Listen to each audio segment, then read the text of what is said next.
42. So a lot's happened this week. SpaceX took 4 lucky astronauts to the International Space Station. And when I say lucky, I mean like lucky enough to get the fuck off this planet. Do you know what I mean? One of the 4 astronauts was Victor Glover, who has now become the first black person to live on the ISS, which is fucking amazing. Just another black guy making history? What else? Harry Styles wore a dress and the internet went nuts. Rudy Giuliani held a press conference where he proceeded to sweat so much that his fucking hair dye started running down the side of his face. Fucking hell, man. Like, that's fucking gross. Like, who's dyeing his hair? Rob McKenney from It's Always Sunny in Philadelphia and Ryan Reynolds from Ryan Reynolds have completed their purchase of Welsh football team Wrexham AFC. Danny DeVito has now been appointed as the club's coach and goalkeeper, and the team's away kit has now been changed to an all-body red and black jumpsuit. That was a fucking lie. Anyway, Prime Minister Boris Johnson was asked to self-isolate after multiple members of his team tested positive for coronavirus. It's not known whether Boris Johnson tested positive for coronavirus, but he did test positive for being a fucking idiot after agreeing to a £16 billion increase in defence spending.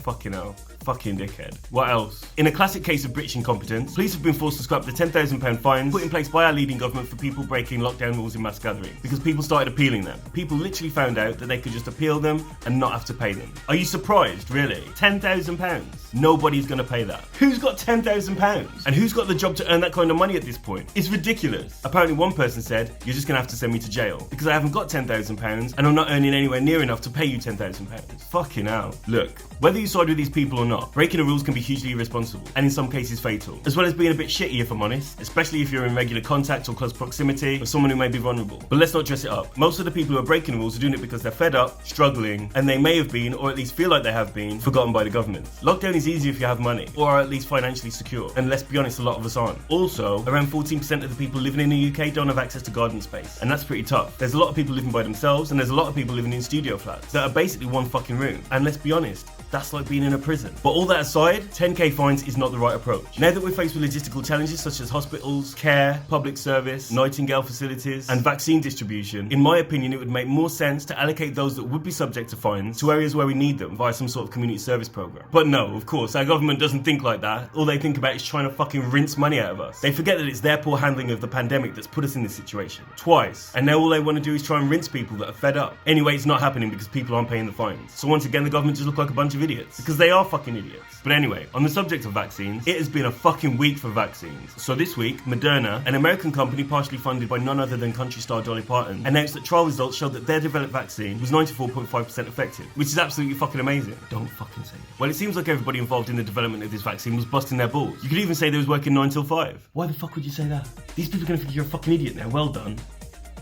Anyway, as soon as the results of this new vaccine made the news, there was a further development at Pfizer and BioNTech. Turns out that their vaccine was just shy, because it's now shown to be 95% effective. What? That's like comedy timing, but whatever man, I'll take it, I'm here for it. As expected, Donald Trump's response was, well, what do you expect? He once again took credit and congratulated himself by telling people to remember that these great discoveries all took place on his watch. I mean, I can think of a few other things that took place on his watch, if I'm honest.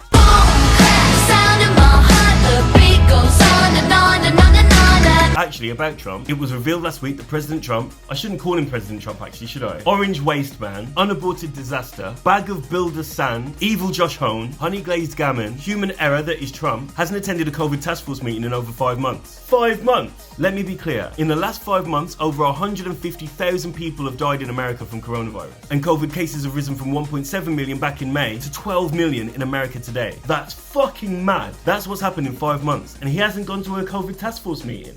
That's fucking mental. Yet Trump continues to be Trump. This week, 2 of his tweets simply read, I won the election. I love it how this guy just thinks that he can repeatedly say, I won the election, like it means something. Just because you say it doesn't mean it's true. And we know that by the disclaimer that Twitter puts on almost anything that Trump puts out. When Leonardo DiCaprio's Jack stood at the bow of the Titanic and shouted, I'm the king of the world! Authorities didn't rush to his aid with a crown and a throne to congratulate him on legitimately becoming the king of the fucking world, did they? But whatever. Realistically, Twitter needs to ban Trump. He's stirring the pot, he's causing civil unrest, and he's scamming Americans. If Twitter can ban Katie Hopkins, they can certainly ban Donald Trump. If you take away his platform, you'd be doing a service. Anyway, with all this going on, and coronavirus levels in America rising drastically, Trump's been doing what he does best. I'm not talking about eating cheese puffs and playing golf. I'm talking about conning people. Shortly after his loss, Donald and his team set up the Trump Legal Defense Fund. Despite there being literally no path to the presidency, his campaign has won no significant legal challenges because they haven't got a single shred of fucking evidence. It's said that the aim of the Trump Legal Defense Fund is to contest the election result, but it seems to me that that's absolutely not the case. Of course it's not the case, it's Donald Trump. All donations made to this fund that are $8,000 or less go directly to Donald Trump. Then, 60% of all donations over $8,000 also goes to Donald Trump. How on earth he's getting away with this is beyond me. He's not spending this on his defense fund. That's bollocks. And it gets better. You know I love a good theory, so here's one I came up with. It's pretty obvious that Donald Trump is not going to continue to be the president. It's not going to happen. He lost. And he's not even allocating enough money from the Trump Legal Defense Fund to cover his legal fees. I mean, there's not even enough money for Rudy Giuliani to go and see a proper hairstylist. At this point, it's obvious that Donald Trump is just using this fund to line his pockets. And really, can you blame him? I mean, if I was in $500 million of debt, I would do anything. I would literally do anything. There is stuff that I'm pretty sure I'm not allowed to mention in this video that I do to get out of $500 million of debt. But anyway, let's get back to it. Right now, US senators are trying to introduce a legislation to stop Trump from selling over $23 billion worth of arms and weaponry systems to the United Arab Emirates. Excuse me, what? You heard correct. Trump is trying to sell weapons to the UAE. Amnesty International have warned that these weapons would be used to break international humanitarian law when used to kill Yemeni civilians. So let me spell this out. Yemen is already facing one of the worst humanitarian crises in decades that could see over 24 million people dead by this time next year. And Donald fucking Trump is attempting to sell weaponry that will add to this issue. Fucking hell. So why could Trump be doing this? Well, the brokerage fee on a $23 billion arms deal is around $560 million. Sorry, how much debt did you say Trump was in again? Oh, right. It's probably just a coincidence though, right? What's that you say? There's no extradition treaty in the UAE? Well, that's fucking weird, isn't it? Fucking hell. Anyway, back to the UK. Jeremy Corbyn has been reinstated back into the Labour Party after being suspended just weeks ago by Keir Starmer. Now look, I'm not going to go into details of the whole anti-Semitism thing itself, but what I will say is this is a perfect example of why the Labour Party is so fucked when it comes to convincing the general public that they're capable of running the country. They're so out of touch and disconnected with themselves, all it does is divide opinions on the party. And I can't believe I'm saying this, but if Labour want power, they need to take a leaf out of the book of those in power. Learning to ride a bike is much easier when you pay attention to somebody else who's riding a bike. You get me? But to be honest, that doesn't really stand in recent times, especially now as Boris Johnson's girlfriend is calling the shots, and Priti Patel's a fucking bully. So this week was National Anti-Bullying Week, and effectively the Prime Minister is standing united with a fucking bully. You cannot make this shit up. She's a fucking bitch. But you know, who'd have thought it? Tories being bullies? All they've fucking done is bully everybody. What they're doing in terms of pay freezes while they're getting pay rises, making cuts to public services, it's all a form of premium bullying, if you ask me. Of course it's bullying. I mean, up until last week, they was literally taking lunches away from kids. Fuck them. Anyway, let's talk about it. So this week, as I'm sure you'll all know, Sainsbury's released their Christmas advert, which featured a black family enjoying the festive season. And boy, a lot of white people lost their fucking minds. It was wild. People took to Twitter to express exactly how they felt about this advert. And they did not fucking like it. Dear Sainsbury's, I just saw your advert on the telly, and I would usually like it, apart from the fact that I fucking hate blacks. It's what it says on my hat, and it's also the name of my company. This isn't gonna work. It's back to front. Was there actually anything wrong with the advert? Was there any offensive language or questionable behaviour? No, nothing like that. It was literally a black family at Christmas. And the people complaining were all part of the I'm not racist bot crew. And a lot of the comments posted on Twitter were, if I'm honest, just fucking disgusting. But we can't call these people racist. We absolutely can't call them that. That offends them. And also a huge number of non-racist white people took to Twitter to express how disgusted they were. People were saying they couldn't believe it. Really? You really couldn't believe that there were a huge number of racists in this country complaining about black representation on a fucking advert? You couldn't believe it. Even though the exact same thing happened just months ago when Tesco released their advert featuring a black woman shopping in a supermarket. Even though when Diversity did their Black Lives Matter inspired performance on Britain's Got Talent, it received over 20,000 complaints, making it the most complained about TV moment of the fucking decade. Even though when Alison Hammond became a host on This Morning, hundreds if not thousands of white people tweeted to express their disgust. Or even though Ofcom received almost 2,000 complaints when Alicia Dixon wore a Black Lives Matter necklace on live TV. Why are you acting surprised? Yes, I agree, it's mad as fuck how crazy white people get at the sheer sight of a black person's appearance during their favourite TV show. But surprised?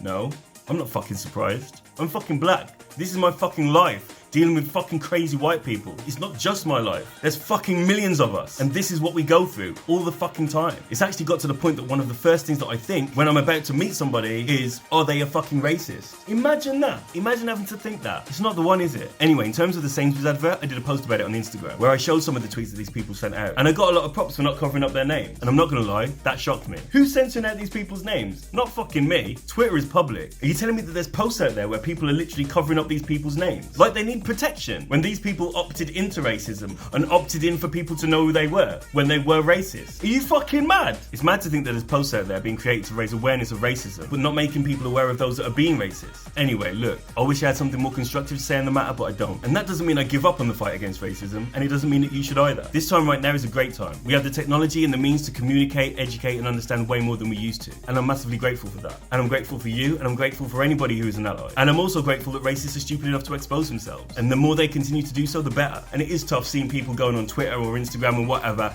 and being fucking racist. But at the end of the day, that's just another person to add to the list. It's another person to expose. It's another person who could potentially lose their job and lose respect from those around them. And I'm here for that. The aim is to make racism non-existent. But in the meantime, I'll settle with making racist the minority. So last thing, on the 15th of December, I'm going to be watching all the movies in the Marvel Cinematic Universe. Back to back, with no sleep, and that's like 50 hours, to raise money and get presents for the patients at Great Ormond Street Children's Hospital. I'll also be having some special guests join me, and we'll have like a running commentary, and it should be an all-round fun time. It's all going to be streamed on Twitch, and I've applied for the world record. It would mean a lot to me if you could share the video on my profile, or share the Just Giving link that's in my bio. But anyway, that's enough from me. If you're a friend of mine, please share this video. If not, it's totally fine. Take care of yourself and see you later.